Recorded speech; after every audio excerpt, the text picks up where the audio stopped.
crise financeira que começou em 2008 e que teve depois a sua expressão máxima em Portugal algum tempo mais tarde, teve, como já vimos, de resto, um efeito devastador em diversos países.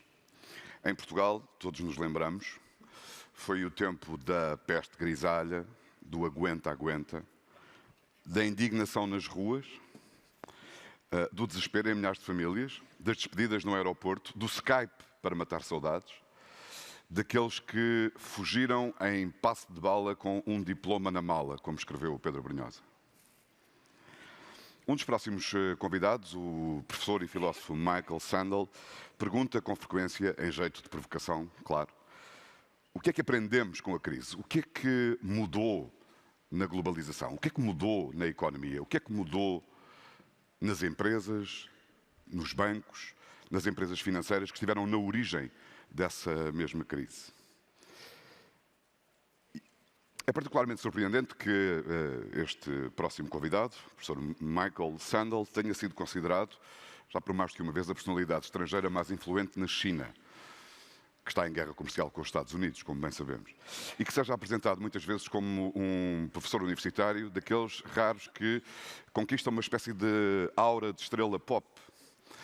As suas aulas de política em Harvard foram vistas depois de apresentadas na internet por mais de 30 milhões de pessoas. Sandel incomoda-se com os excessos do neoliberalismo e pergunta o que é que o dinheiro não pode comprar, no sentido em que o que é que o dinheiro não deve poder comprar. Afirma que não é contra o mercado, mas sim contra os excessos do mercado. Diz que fica incomodado quando esses excessos do mercado intervêm e invadem áreas próprias da vida em sociedade, a família, a educação, os meios de comunicação, a saúde, o civismo. Diz que da mesma forma que se ensina a economia, deveria ser ensinada ética nas escolas de negócios. Para o cidadão médio, desconhecedor das subtilezas dos mercados financeiros, a grande crise de 2008 e o seu desenvolvimento em Portugal, nomeadamente, essa crise foi entendida e acompanhada através das notícias. Steven Pinker, o outro convidado para este debate, único de resto, recordou num texto recente algo que parece mais ou menos óbvio. As notícias são sobre aquilo que acontece.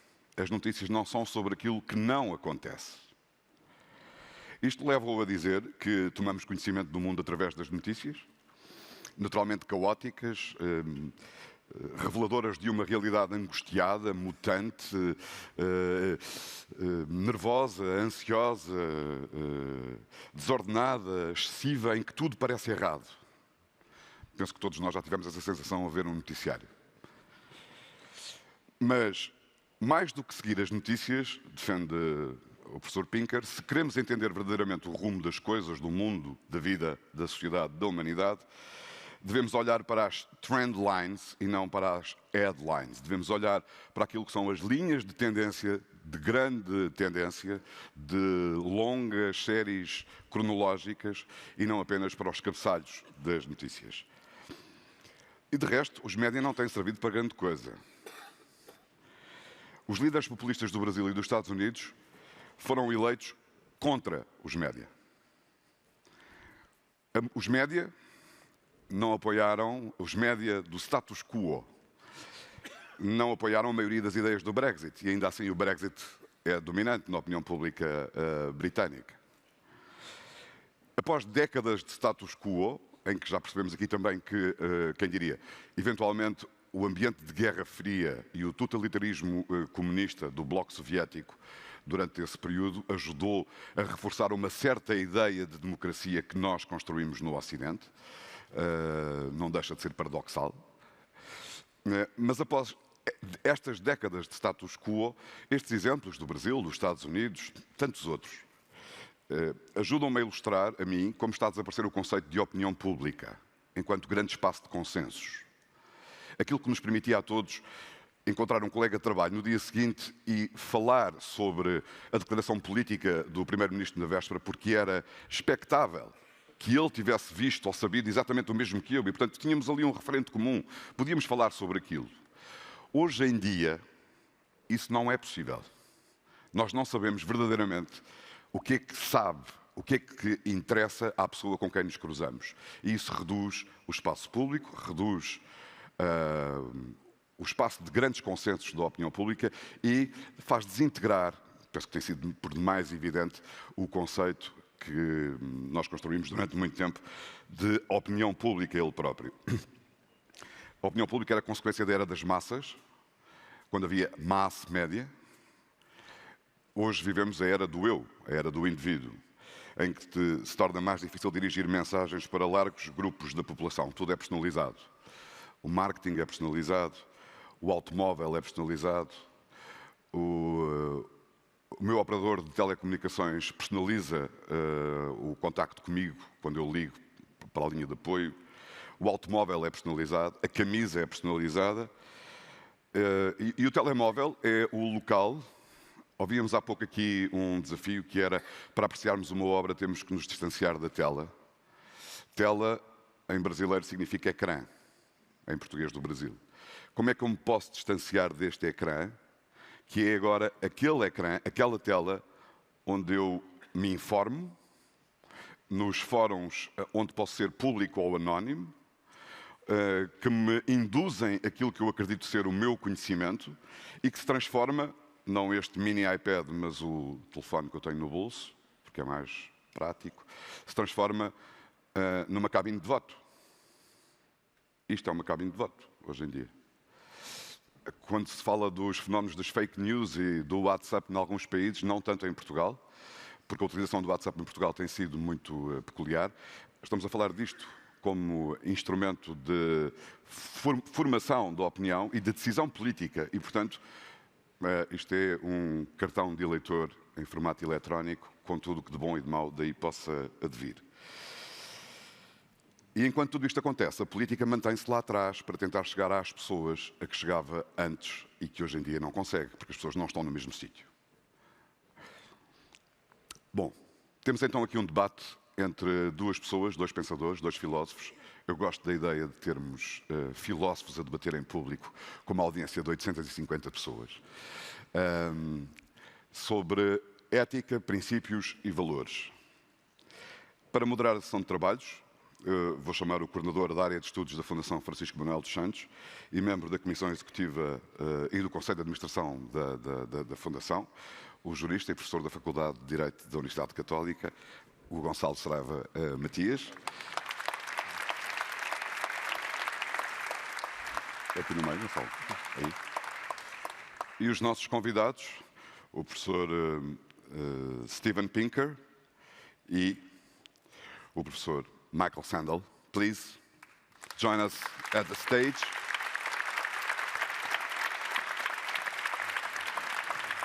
Please, be welcome.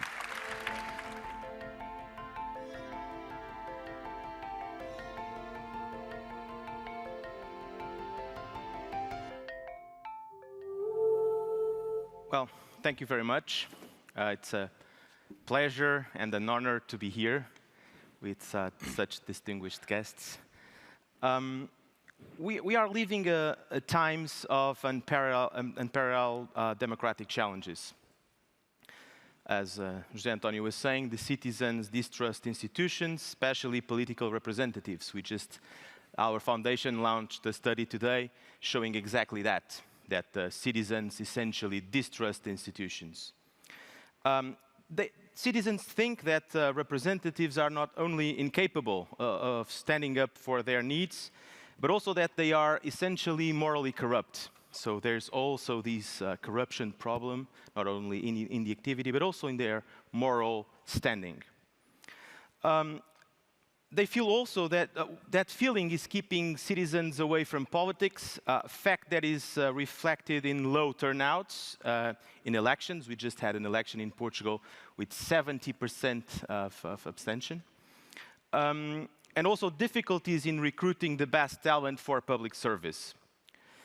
Yet the challenges of today's politics are vast. Technology, economic and financial crisis, migration, social media, fake news, populism, corruption, and global warming are examples of recent issues that are pressing liberal democracies.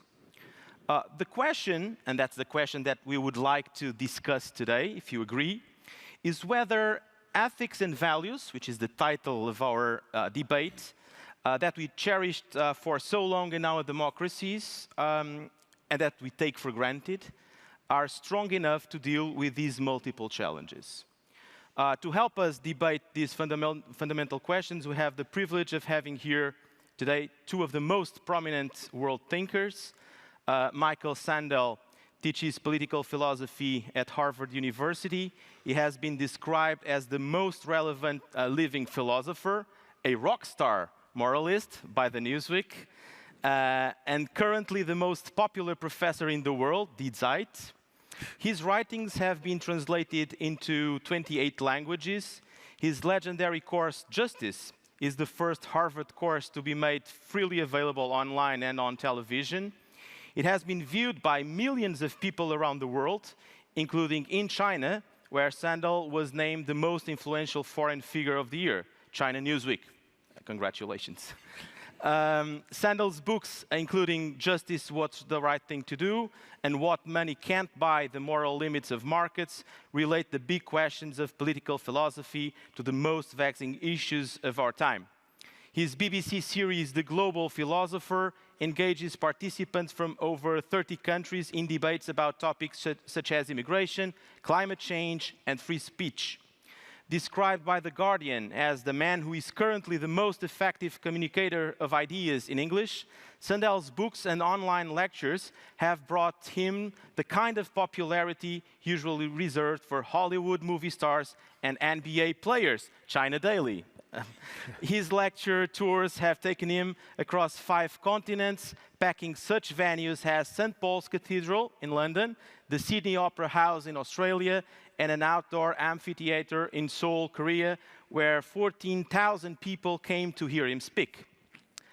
Steven Pinker is an experimental psychologist who conducts research in visual cognition, psycholinguistics, and social relations.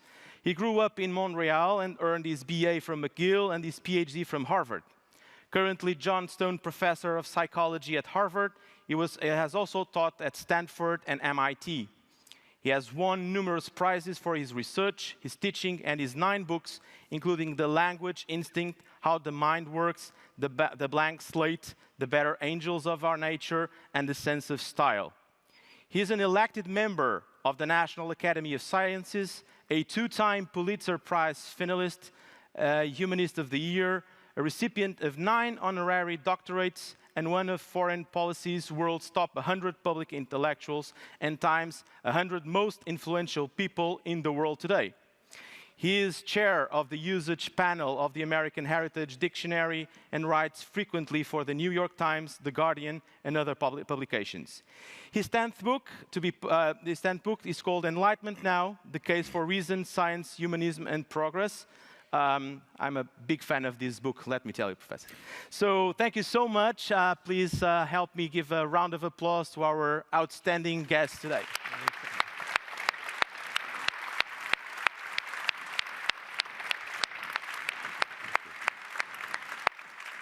So, Michael, can you... Right. Yes, please.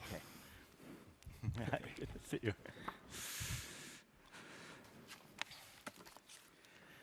Well, our subject is ethics, values, and politics. And most people would say, maybe many of you would say, that the first 2 topics, ethics and values, have nothing to do with the third, politics. I think that politics is about little else than ethics and values. Now, today, politics isn't going very well. In democracies around the world, as our moderator has pointed out, people are frustrated with politics and politicians and political parties. They don't trust government. They don't trust politicians. And I think they're right. Now, A lot of the frustrations with politics and politicians and political parties have taken ugly form in recent years. Right-wing, authoritarian, stridently nationalist, populist parties have exerted growing appeal. With Brexit in the UK, the election of Donald Trump in the United States, Salvini in Italy, Marine Le Pen in France, Poland, Hungary. Democracy is not in very good shape. And we're witnessing a kind of populist revolt against mainstream politics. Now, you might say that the anti-immigrant, xenophobic fervor that animates the populist revolt is an example of too much, or maybe the wrong kind of ethics and values in politics. But I think the only response, the only truly democratic response to the rise of authoritarian nationalistic populism is not to keep ethics and values out of politics or at a distance from it, but to invigorate public discourse in a way that connects more directly and vigorously with ethics and values. I think there are two sources for the anger and frustration with politics these days. One of them is the emptiness of public discourse, the moral emptiness, the hollowness. What passes for public discourse in most of our societies these days consists either of narrow managerial technocratic talk, which inspires no one, or where passion does enter, we have shouting matches, where politicians shout slogans past one another without really listening or engaging with the arguments with which they disagree. Democratic citizens, the public, the people who respond to the survey, they want politics to be about big things, including questions of values and ethics. What makes for a just society? What should we do about rising inequality? What do we owe one another as citizens? But bringing ethics into politics, into political argument, is dangerous. It's dangerous because in pluralist societies, we disagree about the meaning of justice and of the common good. We disagree about virtue and the good life, and so there's a tendency to keep those subjects at a distance. But I think this is a mistake. And it's a mistake that's created a kind of vacuum, a moral vacuum in public discourse that has opened the way for narrow, intolerant, and sometimes authoritarian moralisms. So I think this is the first source of frustration and anger even with politics as it's conducted these days in democracies around the world. There's a second source which is connected. And this is a tendency that's been unfolding in the public life of democratic societies over the last 40 years. It's the growing role of money and markets in democratic societies. The rising faith that markets, market mechanisms, and market thinking are the primary instruments for defining and achieving the public good. In recent decades, we've drifted from having market economies to becoming market societies. The difference is this: a market economy is a tool, a valuable and effective tool for organizing productive activity. But a market society is a place where almost everything is up for sale. It's a way of life in which market thinking and market values begin to reach into almost every aspect of life, beyond the domain of material goods, personal relations and family life, health, education, the media, politics, law, civic life. That's a market society. Now, should we worry about becoming market societies? And what, if anything, is the connection between that tendency and the empty public discourse that prevails in most democracies? There are at least two reasons to worry about becoming market societies: putting most goods up for sale, subjecting most social practices to market reasoning and market mechanisms. The first has to do with inequality. Against the background of rising inequality, which has happened during these same years, putting everything up for sale makes it a lot harder to be poor. If the only thing money governed access to were expensive cars and fancy vacations and yachts, money wouldn't matter all that much. But where money determines access to the essential aspects of a good life, decent health care, a good education, living in a safe neighborhood rather than one ridden with violence, political voice, when money governs access to these things, inequality matters more than it otherwise would. So that's one reason to worry. There's a second reason to worry that's harder to describe and more insidious. This is the tendency for market thinking and market values to corrupt or to crowd out non-market values worth caring about. Now, we disagree very often about where markets serve the public good and where they don't belong. Let me give you a couple of examples of the corrosive tendencies of markets when they reach into social and civic life. Take the example of refugees. Europe is struggling with the question of how to accommodate the number of refugees who are seeking asylum.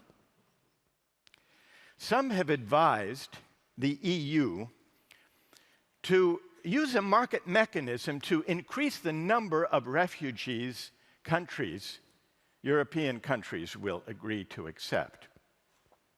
The proposal is this: let the countries of Europe negotiate among themselves how many refugees each year should be accepted by each country, based perhaps on size, GDP, the ability to take them in.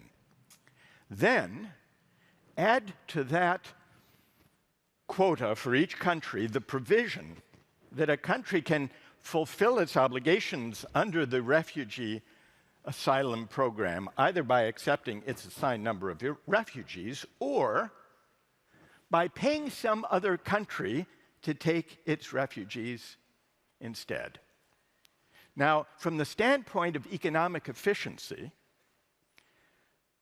this is a good idea. The assumption is that if countries are given the choice of taking the assigned number or outsourcing them, so to speak, they will accept higher totals. Now, we could take We don't have time here for a discussion of this, but can we do it just by a show of hands? How many, if you were deciding this question, how many would be in favor of tradable refugee quotas? Raise your hand. And how many would be opposed? First, how many would be in favor? Is it a way of accommodating more? How many would be against?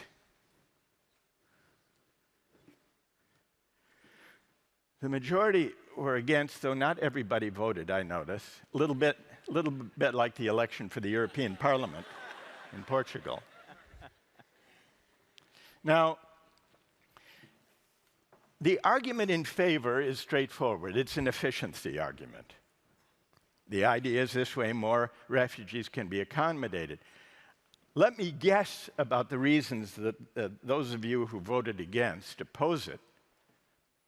You might think that even if this would lead to more refugees being given homes, that there is something that somehow the market mechanism, the tradable feature,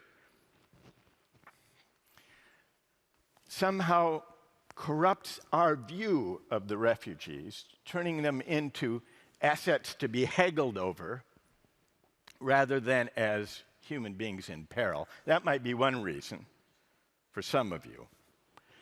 A second reason might be that you might feel that if it's a moral responsibility to look after a certain number of refugees, that there's something morally objectionable about hiring out your moral duty to somebody else. That could be a second reason. Both of these reasons are instances of the second objection to marketization, the argument from corruption, or the tendency of market values to crowd out non-market values, in this case, answering to a duty or according respect intrinsically to the person, worth caring about. It's analogous, this proposal for tradable refugee permits or quotas, analogous to the debate over climate change. In most of the climate change agreements since the Kyoto Agreement up through Paris, there have been provisions allowing countries to fulfill their duties for carbon emission reductions, either by reducing their own emissions to the required level agreed upon in the treaty, or paying some other country to reduce their emissions, thereby reducing the total. And the argument for it is the same efficiency argument as we saw with the tradable refugees. The idea is countries will agree to more aggressive emissions reduction targets if they know they have the option either of cutting back on their own, say, auto use, or paying India, let's say, to retire all of those carbon-emitting kerosene lamps and instead use more efficient, energy-efficient forms of lighting or heating. And yet, if we took another vote, I suspect some would hesitate to embrace this tradable carbon emission scheme out of similar worries that if all countries have a moral duty to share in the sacrifice required to alleviate global warming, somehow it seems morally objectionable to let rich countries buy their way out for fear that this might make pollution into a kind of luxury good. It arises in the individual case. Have you heard of carbon offsets that you can buy to offset the effect of your activity on carbon emissions? If you take a flight, most airlines now will calculate the amount of money you can pay to offset the carbon that your seat on the flight creates, and they will donate that. In one case, British Airways said, we will donate it to a wind farm in Mongolia that will reduce carbon emissions proportionately. Well, it's a good thing to contribute to wind farms in Mongolia. That's a good thing. And yet, there is the same kind of moral question could be raised about carbon offsets. Do they too easily let us off the hook, so to speak, for our responsibilities? Not just reducing the total, but sharing in the responsibility to deal with climate change. In response to the carbon offset market, some critics created a website that compared the selling of carbon offsets to what they did back in the days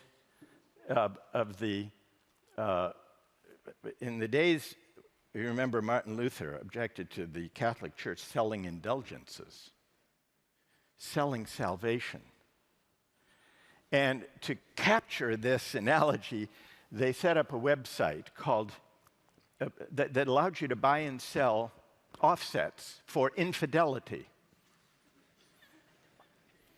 So if somebody in Lisbon was unfaithful to his or her spouse, it would be possible to go online and pay somebody in, where? Brussels, to be faithful to theirs. The name of the website was cheatneutral.com.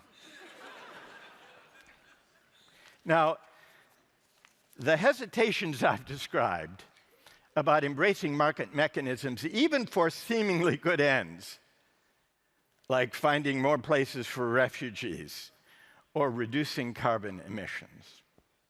The hesitations speak to the sense in which the actions we take, the responsibilities we recognize as moral responsibilities, individually and collectively, can't always be captured or offset in monetary or marketized terms. How does all of this connect to the first source of frustration, the hollowing out, moral hollowing out of public discourse?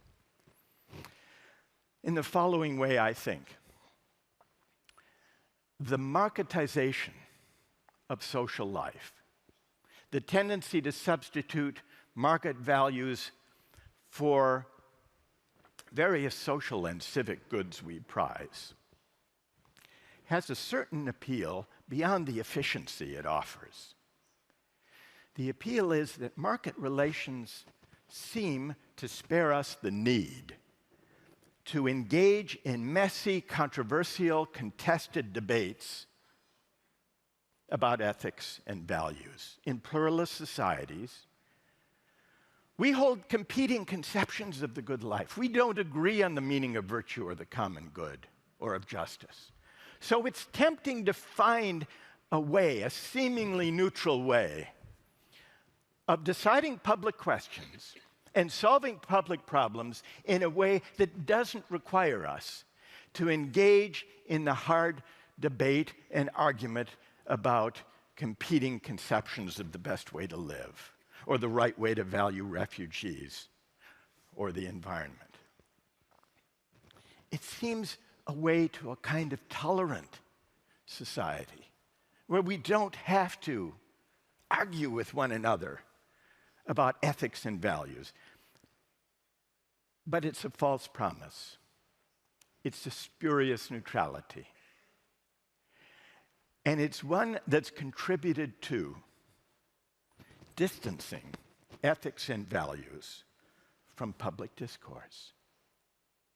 And it's contributed to the morally empty, largely technocratic public discourse that leaves citizens disillusioned. And more than that, leaves them feeling disempowered. What really animates the populist protest against mainstream politics, and even the frustration of the citizens in Portugal who mistrust the government, is a sense that they no longer have a say in shaping the forces that govern the collective life. It's a sense of disempowerment.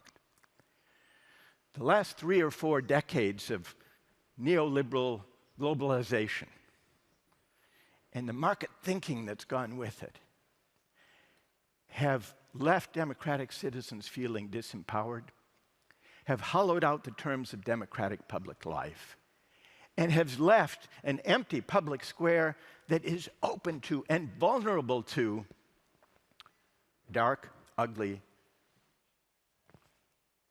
authoritarian, nationalist, or fundamentalist alternatives. And so the relation between ethics and values on the one hand and politics on the other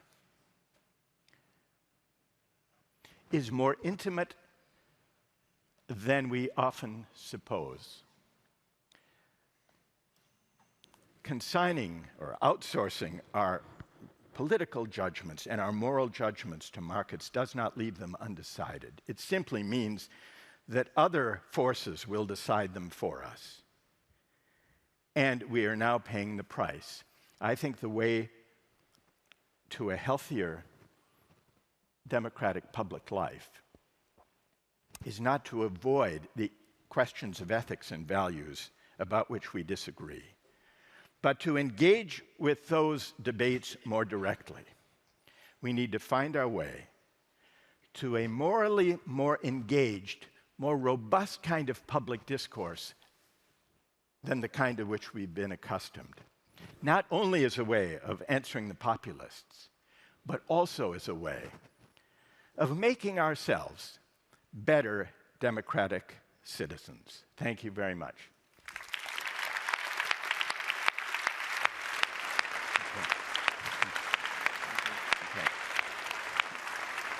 Stephen? Hey, yes. Thank you.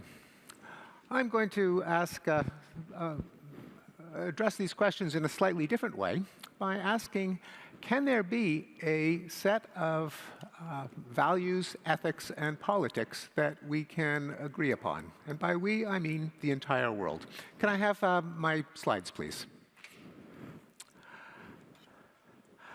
Another way of putting it is that is there a coherent alternative to more parochial ideologies, such as religion? Everyone must obey the laws of God as they are written in our scriptures. Or authoritarian populism. Our nation should claim its rightful greatness under the control of a strong leader who embodies its authentic virtue. Or Marxist ideologies. Oppressed classes, races, and genders must struggle to take power from white male capitalists. Or reactionary ideology. In the past, we lived in a state of order and harmony. Until alien forces brought on decadence and degeneration, we must restore the society to its golden age. Well, is there a coherent alternative to these ideologies? And I suggest in Enlightenment Now that there is. One term for it is Enlightenment humanism. It can also be called cosmopolitan liberalism, that we can use knowledge to enhance human flourishing. Now, this sentence raises a number of profound questions. One, is it a coherent set of ethics, values, and politics? In particular, can we characterize human flourishing? Second, could the entire world ever agree on it? And third, is it realistic to pursue it? And I'm going to suggest that the answers to all three might be yes. What is human flourishing? Well, you can define it as the conditions that all humans seek by virtue of their common humanity, by the fact that all of us are members of the same species. You can define it as conditions that are prerequisites to everything else, including ethics, values, and politics, beginning with life. You can't debate what should be the best ethical system if you're dead. The very fact that you are there discussing ethics, values, politics, or anything else presupposes that you value life itself for the very precondition to you being there. By similar reasoning, you can say that we all value health and sustenance and prosperity and peace and freedom, safety, knowledge, leisure, and happiness. These and related measures give us a universal sense of flourishing. Well, I say universal. Could that possibly be realistic against the massive diversity of cultures and nations and religions worldwide?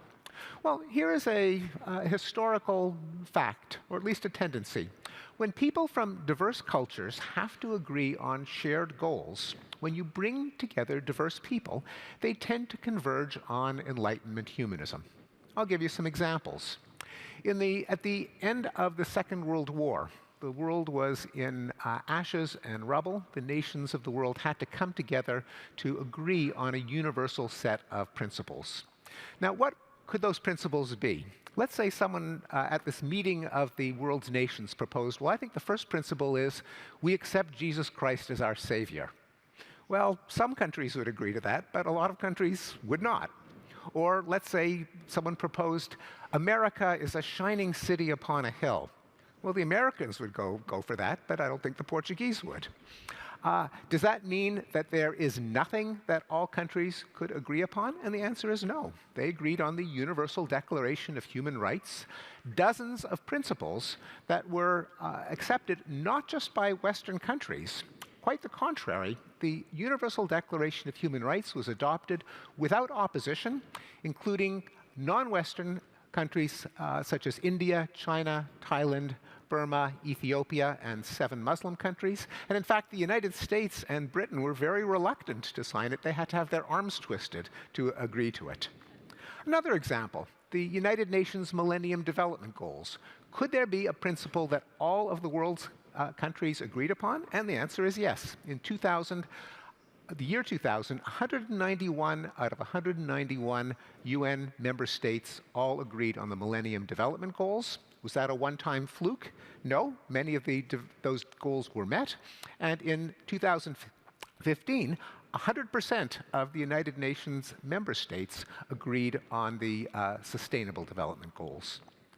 There's also a trend that's very hard to appreciate, and I know that as I say this, you will be incredulous, in disbelief, but the world universally has been getting more liberal, at least until through 2006. According to the World Values Survey, if you have a composite of liberal values such as tolerance of homosexuality, acceptance of gender equality, rejection of authoritarianism in favor of inclusion, then in every country since 1960, agreement with those values has increased. Most obviously, of course, in Western European countries like Sweden and Denmark, but also in Southern European countries like Italy and Portugal, in the former British Commonwealth, United States and Canada, Central and Eastern Europe, former Yugoslavia and USSR, Latin America, East Asia, South and Southeast Asia, Sub-Saharan Africa, and the Islamic Middle East and North Africa. Now, there are big differences between the world's regions, to be sure. Sweden is much more liberal than Algeria.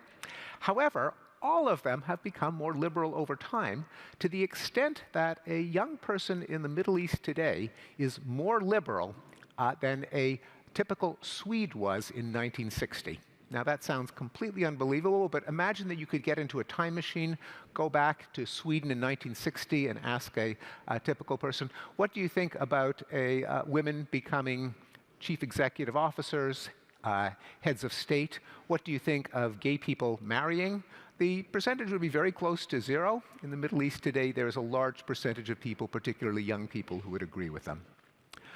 Third question, is it realistic to pursue the goals of Enlightenment humanism? Is this somehow utopian or romantic or idealistic? Another way of posing the question is, has humanity made progress since the Enlightenment and the scientific revolution? Well, this is not a question that you could answer from the armchair. You have to look at the data. Let's take a look, beginning with the most precious thing of all, the thing that is prerequisite to everything else, life. For most of human history, life expectancy at birth hovered around 30 years of age. Today, it is the world average is 71, and virtually no one realizes that it is that high. The escape from early death began in Europe and in the Americas, but since then, Asia has almost caught up and Africa has shown spectacular gains. For most of human history, children were vulnerable to early death. In Sweden, 250 years ago, 1/3 of children did not live to see their 5th birthday. Sweden brought its rate of child mortality down by a factor of 100, as did countries in other parts of the world, Canada, South Korea, Chile, and Ethiopia. Sustenance. Famine was one of the 4 horsemen of the apocalypse and could strike any part of the world and wreak devastation. But with the Green Revolution and other advances in agronomy, undernourishment in the developing world has fallen just in the last 50 years from about 1/3 of people in the developing world to less than 15%, first in Latin America, then in Asia, and it's happening in sub-Saharan Africa. As a result, famines no longer occur because of insufficient food. They take place in war-torn and remote regions where the problem is getting the food to people who need them. Prosperity. For most of human history, economic growth was pretty much non-existent, as we see in a graph of gross world product since the year 1. For 1,600 years, economic growth was less than 1 pixel high. Then it increased by a factor of 200 after the Industrial Revolution. Now, this would be a dubious form of progress if all of that wealth went to the 1%, but in fact, it has been decimating the rate of extreme poverty. 200 years ago, 90% of the world lived in extreme poverty. Now that figure has fallen to less than 9%. In fact, there's been a 75% reduction in the rate of extreme poverty just in the last 3 decades. We are all concerned about inequality in developed countries, in rich countries, but it doesn't mean that the trend has been for rich countries to be increasingly indifferent to the needy. Quite the contrary. For most of European history, countries devoted no more than 1.5% of their GDP to redistribution, to social transfers, but in the 20th century, every developed country went on a expansive program of social spending. Today, the median OECD country redistributes 22% of its wealth to children, the elderly, the poor, and the sick.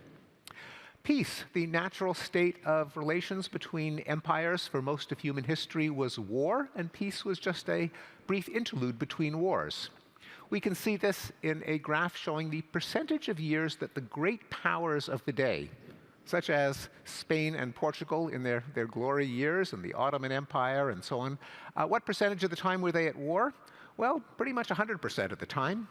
Today, the great powers are never at war. The last great power war pitted the United States against China in Korea more than 65 years ago.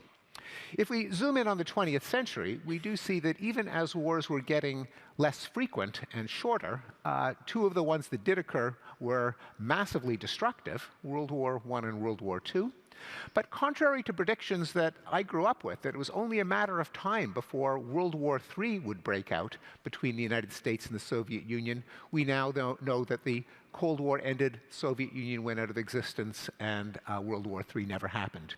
If we zoom in on the period since World War II, we see that there has been a bumpy and uneven but unmistakable decline in the rate of death from all wars, including colonial wars, civil wars, and interstate wars. Freedom and rights. We are all concerned about the threats to democracy that Michael mentioned in countries like Venezuela and Turkey and Russia and Hungary. But I am addressing you here in Portugal, a country that in my memory was literally a fascist dictatorship in the memory of many people in this room. Not fascist in the sense of anyone to the right of me, but really fascist, as was, of course, Spain. Greece was under the control of a military junta when I was a student. Most of Latin America was under the control of dictatorships. Half of Europe was behind the Iron Curtain. If you plot the number of democracies and autocracies scaled by how democratic or how autocratic, you see that, in fact, the world has never been more democratic than it has been in the last decade. A majority of the world's population lives in countries that are more democratic than autocratic for the first time in history, and a majority of countries are more democratic than autocratic. Also, the ability of governments to brutalize their citizens has been eroded. Practices that were common across countries, like breaking on the wheel, burning at the stake, clawing with iron hooks, sawing in half, and impalement were all abolished around the time of the Enlightenment. Here you have a timeline. More recently, even so-called humane ways of putting people to death in capital punishment have been gradually abolished. Country after country has abolished capital punishment, most recently Malaysia, just last month. If the current trends continue, capital punishment will be abolished from the face of the earth by the end of the next decade. Homosexuality was once a criminal offense in almost every country. Country after country has decriminalized it, most recently India, Lebanon, and Trinidad and Tobago, just in the last couple of months. Other abolitions that began around the time of the Enlightenment include witch hunts, religious persecution like burning at the stake, dueling among men of honor, blood sports like bear baiting, debtors' prisons, and most famously of all, slavery. Slavery used to be part of every civilization. No one seemed to think there was anything wrong with it. The Bible had no problem with slavery. So-called democratic Athens was a slaveholding society. But beginning around the time of the Enlightenment, there was a trickle of abolitions that became a flood. And beginning in 1980, the last country abolished slavery, Mauritania. We've been living through a period of history for the first time in which slavery is not legal anywhere. Children's rights. For most of history, children were exploited for their labor in farms and factories. About 30% of children in the 19th century in Britain and the United States. That came down in European countries and is in decline worldwide. Violent crime. In any part of the world that exists in a state of anarchy, there are high rates of violent predation, often leading to feuding and cycles of vendetta and revenge, resulting in very high rates of violent death. In medieval Europe, 35 per 100,000 per year. That came down in every European country. Today, it is about 1 per 100,000 per year. And this is repeated in any part of the world in which anarchic frontiers come under the control of the rule of law, and a criminal justice system replaces revenge and blood feuding. Happened in colonial New England, happened in the American Wild West, and even in countries that remain violent today, such as Mexico, they were 5 times as violent a century ago. Not just homicide where violence has come down, but rates of rape and domestic violence against women. Knowledge. The natural state of humanity is illiteracy and ignorance, and the ability to read and write used to be reserved for a privileged aristocratic few. But basic education has been increasing all over the world, again, unevenly, first in Americas and Europe, but more recently Asia, Latin America, Middle East, and Sub-Saharan Africa have been vastly improving in their education. Today, 80% of the world can read and write, 90% of the world under the age of 25. Not just men, but women. Whereas in 250 years ago, only 6 women could read and write for every 10 men who could.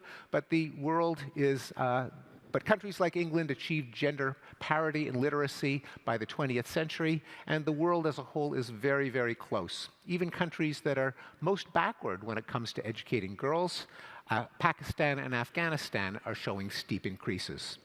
Well, does any of this increase the quality of our lives? Well, by many measures, they have. For example, the typical work week in Europe and the United States 150 years ago was more than 60 hours. Today, it is less than 40 hours. And thanks to the universal penetration of running water and electricity in developed countries, and the widespread adoption of labor-saving devices like washing machines, vacuum cleaners, refrigerators, dishwashers, stoves, and microwaves, the amount of our lives that we waste on housework has fallen from 60 hours a week to less than 15 hours a week.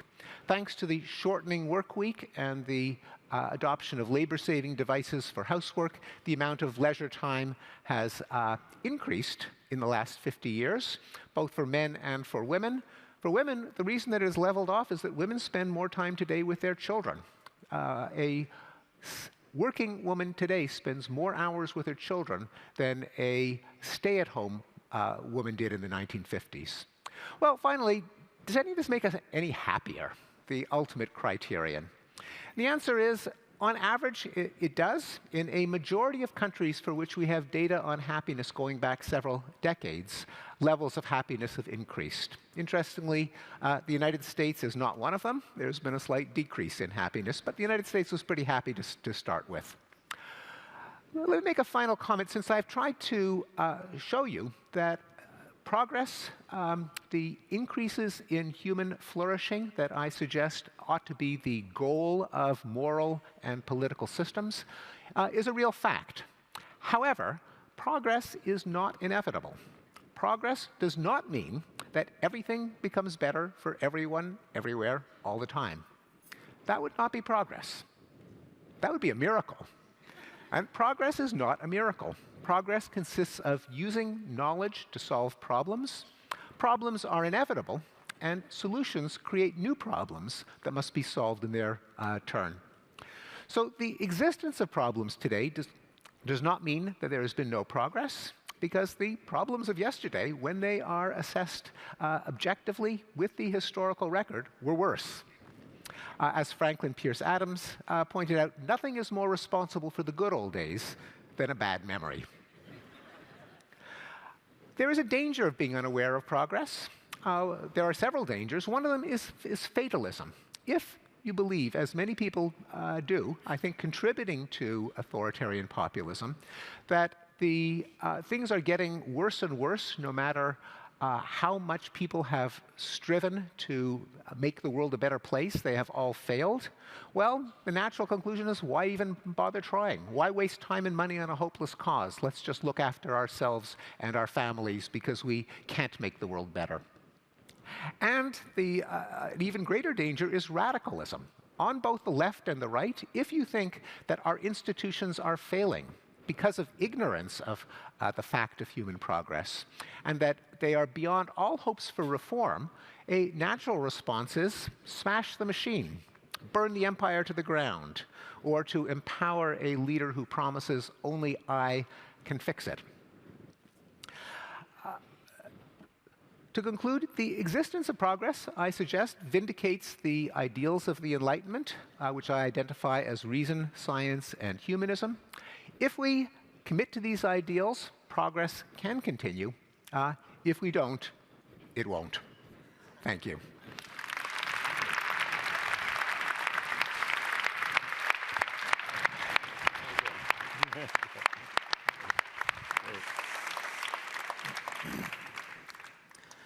Well, thank you so much to outstanding addresses. I would like to touch upon some of the topics that you addressed. And one of them would be global warming, because obviously, well, our sister foundation is dedicated to ocean sustainability, the Blue Ocean Foundation, and particularly dedicated to global warming and sustainability, which is obviously an important topic, because if life on Earth is not sustainable in the future, it means extinction of mankind. So it's a very important topic. And here, we can have different approaches, right? So if we hear some of the populists speak, they will just deny it. Look, there was snow last winter, so there's no global warming whatsoever.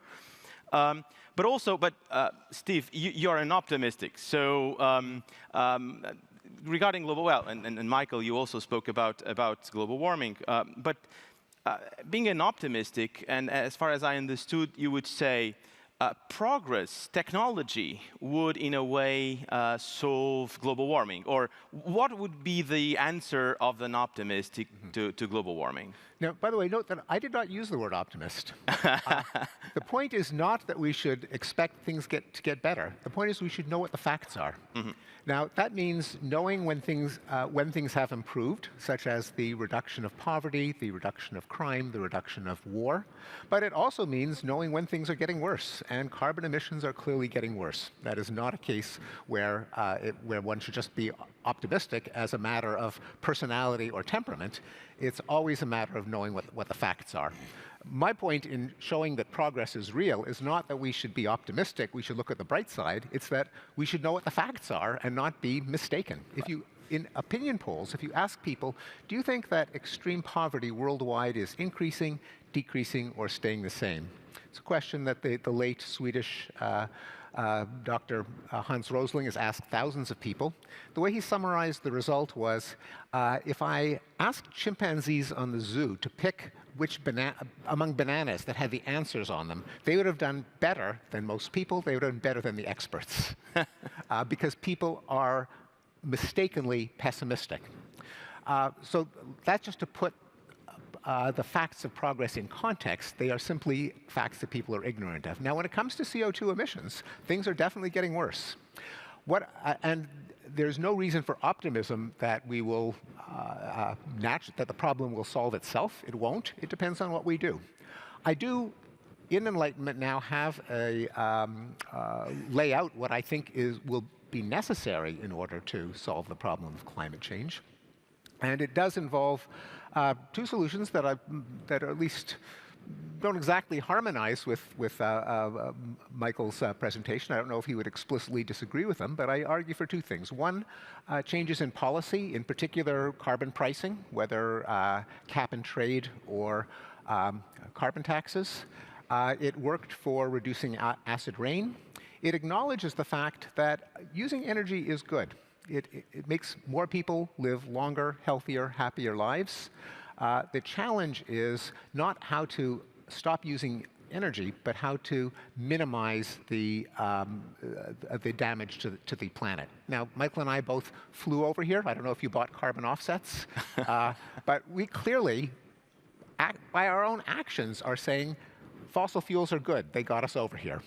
Now, the question is, how do we get the benefits of energy, such as the two of us flying over here, without destroying the planet? And carbon pricing is a way of having hundreds of millions of people make decisions that all will lower the amount of CO2 and ultimately other greenhouse gases in a way that allows us to enjoy the benefits of energy, such as light and electricity and travel and the reduction in poverty that I documented. Better than having bureaucrats in government decide by themselves what is the optimal way to reduce greenhouse gas emissions. So I think that it has to be coupled, as we saw in the events in France, where if you simply impose a carbon tax, people will put on yellow vests and start to spray paint the Arc de Triomphe and burn cars. So it has to be offset with rebates that are not regressive, that don't hurt poor people. But that is not an impossible task. Notice, of course, that carbon pricing and carbon taxes are not leaving it to the market. Quite the contrary. Everyone would agree that pollution is a classic market failure, and it's only governments that can impose carbon pricing. That is a case where government action must interfere with the market. But it is a way in which the most reduction in pollution can happen without harming human benefits. Because we know that people will not agree to just give up gasoline. Especially in countries like China and India and Indonesia and Bangladesh, where they have not enjoyed the affluence that we enjoy. We have no right to deprive them of it, but what we must do is provide energy to the world at the least damage to the planet. The second part of the answer, and I'm sorry, I'll shut up soon, I think it will be technology, that it would be much better to make clean energy cheap than to make dirty energy expensive. And technologies, including solar and wind and hydro, but also nuclear power and perhaps new technologies such as fourth generation nuclear.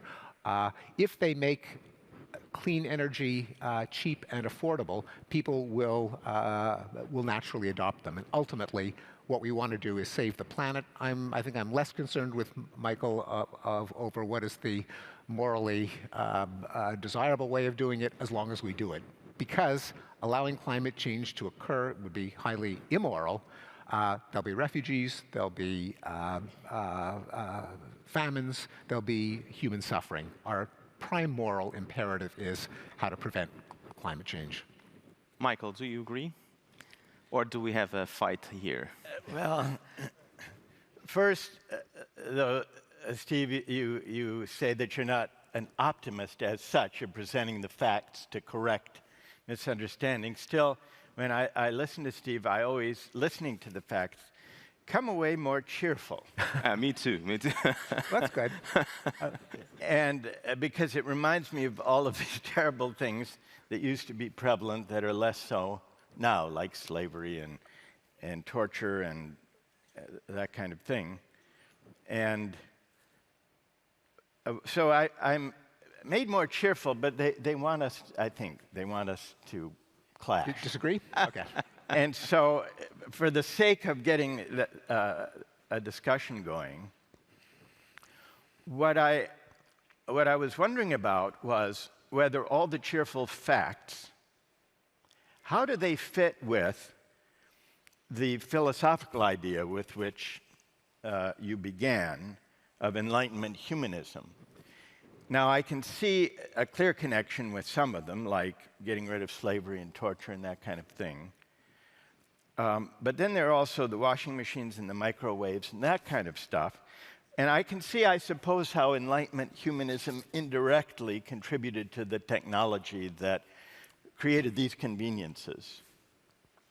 But then I wonder whether Enlightenment humanism as a philosophy or as an ideology, if you would call it that, I don't know whether you would, whether the ideology of Enlightenment humanism didn't contribute to attitudes of human mastery and domination of nature that are not accidentally related to the environmental crisis we have today. What do you think about that? Well, I think that we have achieved human progress at the expense of the environment, especially in the past. But environmental protection is itself a value. It's a humanistic value. We all thrive in clean environments. We're less likely to die early. We enjoy the aesthetic and psychic benefits of species diversity and natural spaces. This gives us the challenge of how we can manage trade-offs, such as feeding people, clothing people, heating homes, lighting homes, allowing for transportation, but at the same time minimizing the cost to something else that we also value, namely environmental protection. Right. Now, that has been tilted in historically at the expense of the environment. We now need, I argue, the combination of policy and technology that minimizes the trade-off that allows us to have both. Could I follow up on this? Absolutely. But my thought would be we need policies and technologies, but not only those things. We also need, if we're really to come to terms with the environmental crisis, we need a change in attitudes, in the stance that we as human beings have toward the natural world that we inhabit. And the change we need, I think, is to relinquish, to give up on the attitude of mastery, the idea that human beings sit astride the world and that the world is at our that nature is at our disposal, so to speak. Now, it's true that there is a human-centric reason to care about the environment.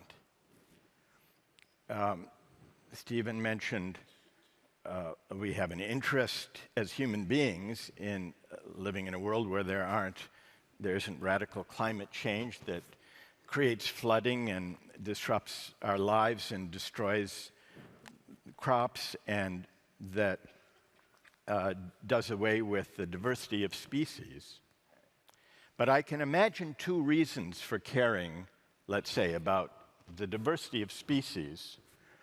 One reason would be that it is, for us, something to appreciate and behold. It enriches our lives. When we go to the Great Barrier Reef, we enjoy seeing a magnificent array of species, and we would be disappointed if, due to global warming and the destruction of the coral reef, which is happening at a very rapid pace, it weren't there for us the next time we took a trip or took our children to see it and so on, or our grandchildren. That would be a loss in human terms. And I was thinking about this yesterday. We went and saw the oceanarium, the incredible aquarium that they have that is in Lisbon, one of the greatest in the world, showing the bleaching of the coral reefs. So clearly that would be a loss for us as spectators, as tourists, not to be able to go see such marvels and appreciate them. But isn't there a further reason to worry about the loss of species diversity, apart from the value it gives, or the pleasure it gives us? And if there is, as I think there is, then it's not so easy to explain what that loss represents entirely by reference to the lost opportunities for us to go see the great, gorgeous species of the Barrier Reef, that we've inflicted through a kind of hubristic attitude toward nature. We've been, this would be my account, see whether you, Steve, agree or disagree. By seeing ourselves as standing astride the world and viewing the world as being there for our sake, at our disposal, we have achieved great things to do with economic growth and industrialization and the invention of technology and washing machines and microwaves and cell phones. And that's all been a benefit of that dominion, exercising our dominion over nature. But it's also a kind of hubris. It presupposes that nature is there for our use, and when things go bad, we should figure out what policies and technologies will enable us to fix that, the bleaching of the Barrier Reef, without thinking hard about what our proper attitude as humans should be toward the planet we share, not only with other human beings, but with other species. And that thought, that second reason for caring, say about species diversity, carries us beyond humanism, enlightenment or otherwise. What do you think? Well, there is I think, an imponderable moral question of whether there is some intrinsic right of ecosystems to exist in their original state above and beyond our ability to appreciate them. A paradox there is it's still us making those arguments. Either way, the implication is the same, that we ought to protect them, whether it's that they have an intrinsic right to persist, or we want, and in perpetuity our descendants ought to be able to enjoy them. Either way, we've got to protect the coral, stop the corals from bleaching. And the question is, how? We're not going to do it by just deploring human actions. We've got to do something now that's different from what we've been doing in order to stop it from happening. But the question is whether there's something different involves policies and technologies alone, or whether it involves a reorientation of the human stance toward the given world, toward the natural world. I would not describe the moral stakes in terms of the intrinsic right of those reefs, coral reefs or fish. It's not so much that I would attribute a right to them that we should weigh and consider. My suggestion is that the environmental crisis is a reminder or a provocation to us that the hubris we've displayed, say, since the Industrial Revolution that has led to global warming, quite apart from the damage it does to the species, is the wrong way to be in the world. It involves a kind of hubris that diminishes us, which is why it's not just a matter of the intrinsic right of the fish. This is a hubris, though, that means that instead of 1/3 of your children dying, it would be 1/10 of 1% of your children dying. It would mean that you get to live to 80 instead of 30. I think that's a pretty good hubris to have, but it's a hubris that we must expand to protect the coral reefs and the atmosphere and much else. Let's get some questions from the audience too. So, who wants to?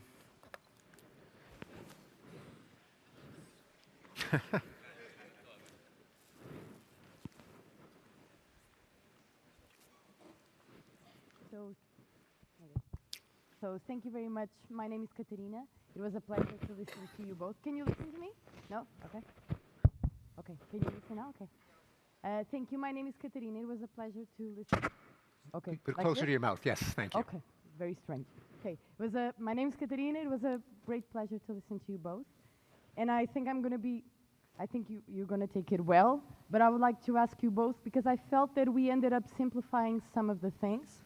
Okay, this is easier. Well, obrigada. I think we simplified Stephen, but I also would like to ask Michael to add on it.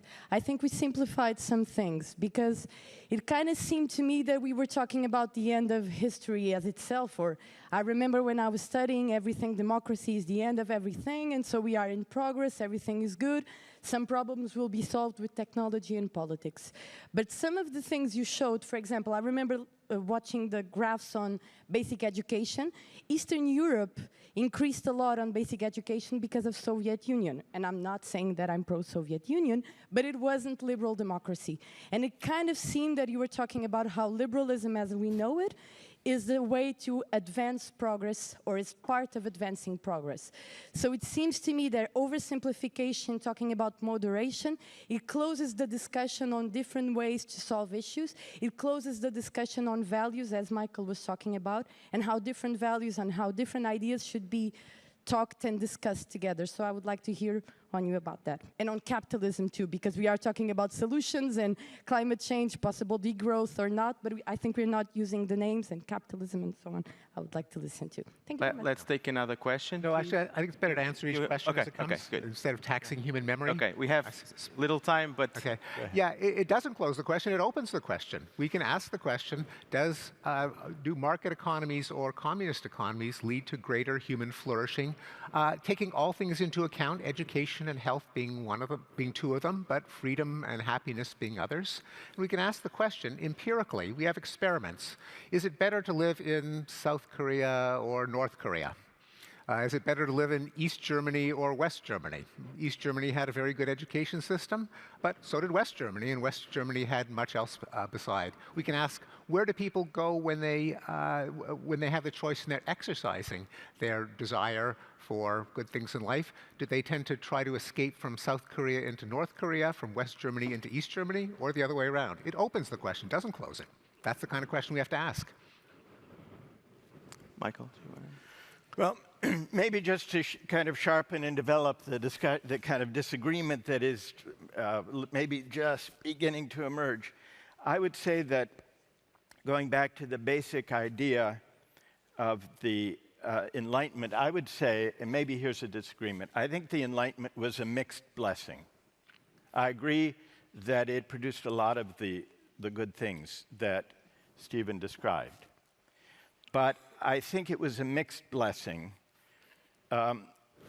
in three ways, and there are three strands that I heard in Stephen's presentation connected to the Enlightenment: humanism, liberalism, and cosmopolitanism.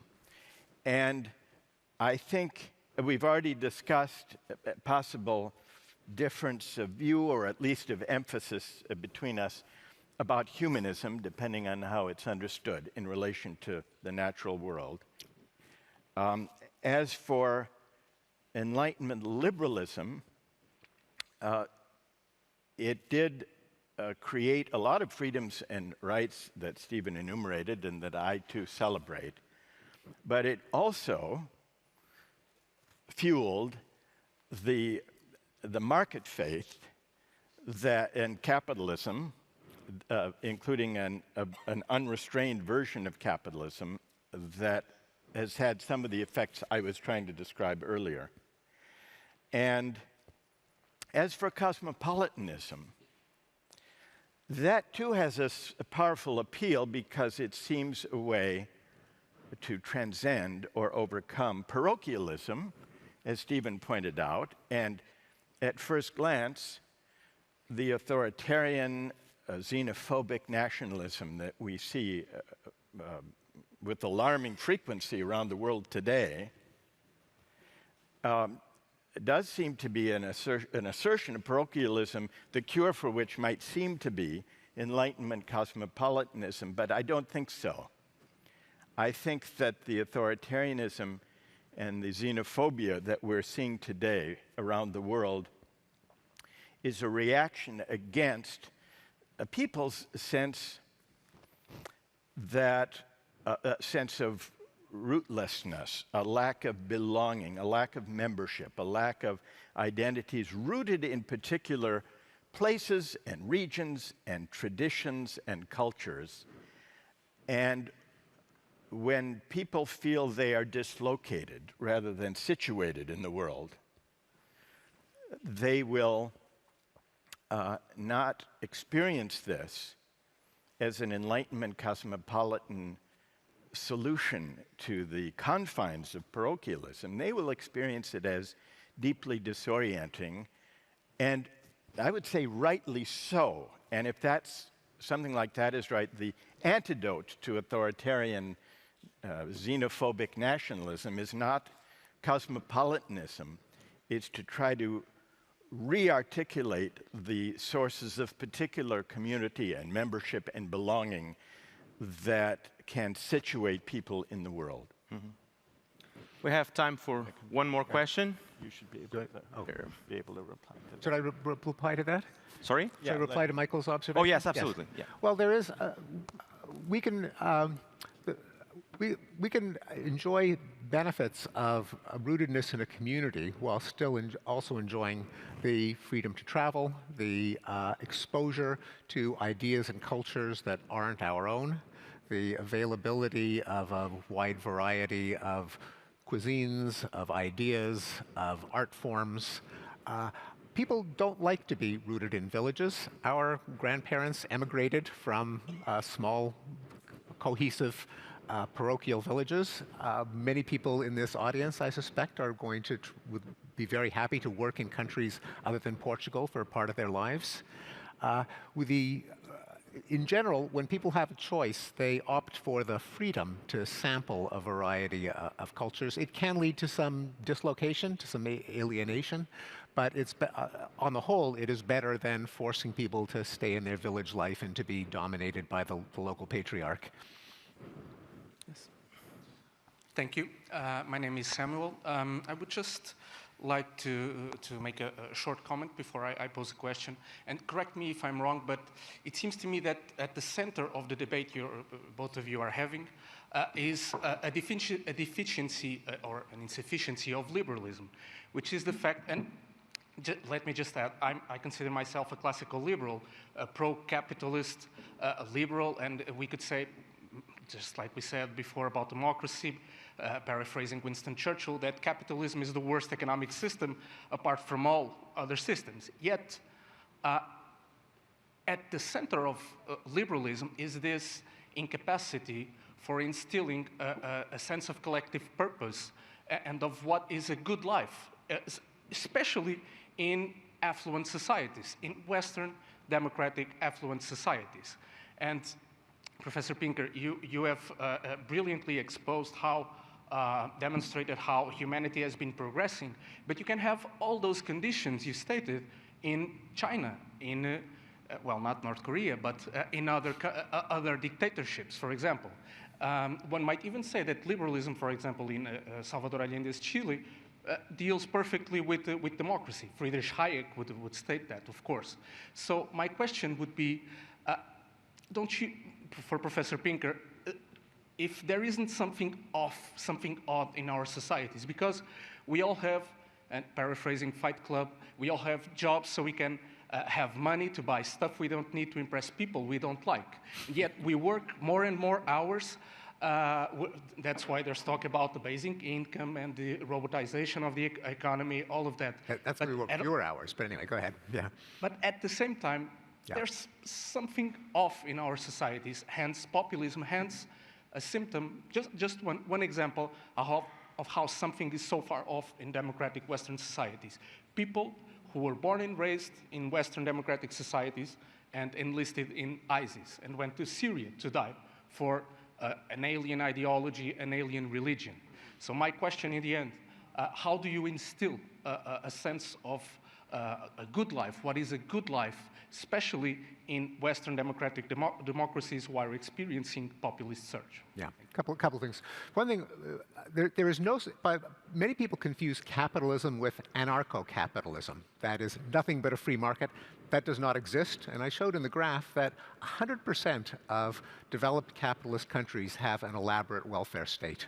So there just does not exist a capitalist country without a welfare state, nor does there exist a capitalist country without extensive regulation of industry. And there's going to have to be more to deal with climate change, such as carbon pricing. So that's what capitalism actually means. Sweden is a capitalist country. New Zealand is a capitalist country.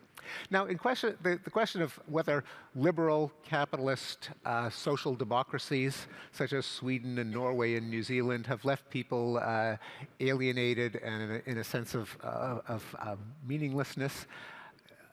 When you ask people how happy they are, the countries that are at the top of the list are democratic capitalist countries. Switzerland and Netherlands and Norway and Denmark and New Zealand and Canada. So the idea that people are increasingly miserable in capitalist countries is just false. That's where people are happy when in countries that are affluent and that have a lot of freedom empirically. When we romanticize more traditional village and family life, remember that we are romanticizing an era in which, well, not an era, many parts of the world, in which a girl is prevented from going to school, in which she is forced to marry a man several decades older, selected by her father, in which a boy has to go into his father's line of work, has to stay on the family farm. People in the past and continue to reject that. People want freedom. The direction of movement is toward the liberal, social democratic capitalist countries, not the other way around. There are a few tens of thousands of people who went to fight for ISIS. Far more people want to enter Italy and Norway and Switzerland and Portugal. Well, I agree with the premise of the question that something is amiss in liberal democratic societies, and I don't think it's fully captured by happiness, because if it turns out that these societies rank highest in happiness, we could draw either of two conclusions, either that the measure of happiness, or self-reported happiness, I'm not sure what it is, fully corresponds to liberal capitalist or liberal democratic societies, or we could conclude that maybe happiness isn't the thing we should be aiming at, or the ultimate metric. And because it's not clear necessarily that self-reported happiness or happiness measured on some metric best captures meaningful and worthwhile lives.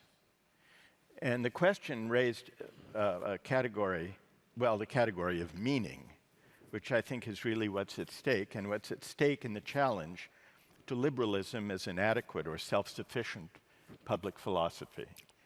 It seems to me that what liberalism misses, put aside capitalism, and of course there are varieties of capitalism, but put those aside. A liberal society is a society that in the name of freedom does not bring questions, the pursuit of the good life, directly into public discourse, but instead lets each person decide for himself or herself what a good life is. But that presupposes that we can seek the good life and identify it and figure it out, ultimately, as individuals.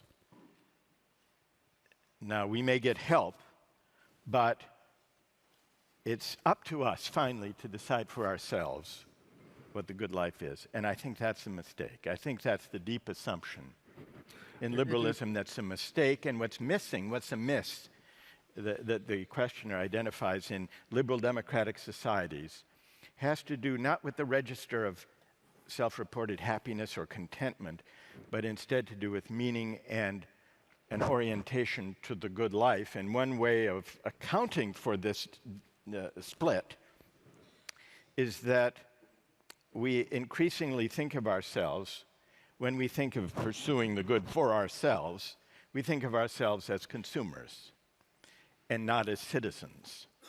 And on my view, the defect of liberalism as a political philosophy is that it doesn't ask enough of us morally, and it misses the sense in which we can only live a good life and identify what is a good life for us, even, for me, for you, in deliberation with fellow citizens.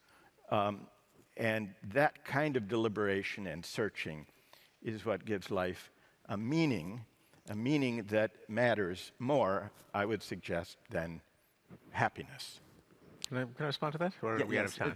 Briefly, and I have a last question for both of you. A point of clarification is that the data on human well-being ask people on a scale from the worst possible life to the best possible life, where would you place yourself? And that's where Norway and Sweden and New Zealand and Canada come up. So it's not just happiness, although it's very correlated with happiness, but it's about good life as people define it. Just remember that the alternative to each person defining the good life for themselves is someone else deciding it for them and imposing it on them. You think that's the only, Stephen, the only possible alternative is North Korea, basically? Well, or your priest or your rabbi or your imam telling you who to marry or what to do or where to live. That's the alternative. The only alternative? Well, that's the most obvious one. Yeah. I mean, there could be culture. Let me ask you a last Very question that relates with the topic, so we can close the debate, getting back to the topic. What do you think, in brief, is the greatest challenge to ethics in politics today? What's the greatest challenge? Corruption? I mean, there are a lot of them. I'll throw one out just because it might define a contrast between Michael would define it. I think there are two ways that we can look at the problems that we face. One is we could look at society as a complex organism that we don't really understand. And it's got symptoms, it's ill, we're diagnosing an illness. Some of us might be wrong, others might be right. We need more information, we need a better understanding of what works. The other approach is that it's a moral issue in the sense that there are good people and bad people, that the problems are that the bad people have too much influence and we ought to make sure that the good people subjugate the bad people. I tend to think that both on the left and the right, there is too much thinking that is moralistic, which is not the same as moral. Moral, as I define it, would be maximizing human flourishing. Moralistic might be a kind of sense of moral superiority to your own tribe and demonization of the other tribe. I think that both on the left and the right, there's been too much thinking in terms of good people and evil people, not enough acknowledgement of our ignorance as to how society works and what is the best means by which we can achieve goals that we all agree on, like life and health and prosperity and environmental protection. There's a lot of agreement that those are good things. There's a lot of ignorance as to how to bring them about. Michael? I think the greatest ethical problem for politics today is that we lack a rich moral vocabulary for reasoning together and disagreeing together in public about big questions that matter, including what counts as a just society and including the meaning of a good life. That the liberal tradition has contributed enormously to the success of our societies and our economies. But the liberal tradition has not left sufficient room, in my view, for robust debates in public life about what it means to seek a good life and what it means to seek meaning in life, which leads to those kinds of reflections, if they're collective, and I don't think they need to be imposed by an authoritative dictator or priest, but those reflections about what gives life meaning, I think for that, we can only engage in them if we are embedded in communities, from families to neighborhoods to regions to cities and countries and then to larger transnational associations with which we identify, because we can't really deliberate about the meaning of the good life. I don't think we can do it by ourselves. And I don't think we can do it by relating to one another as participants in commerce or in markets. It requires a deeper kind of human tie that's become increasingly threatened these days, from the family to the nation and beyond. So I guess the problem of ethics, challenge for ethics in politics, is partly to figure out how we can develop a richer moral vocabulary to reason together about these things. But that, in turn, it's not just a matter of thinking. It's a matter of reweaving the social bonds and communal ties that give us the kind of civic friendship that deliberating about the common good requires. Thank you so much. Thank you. Okay. Thank you.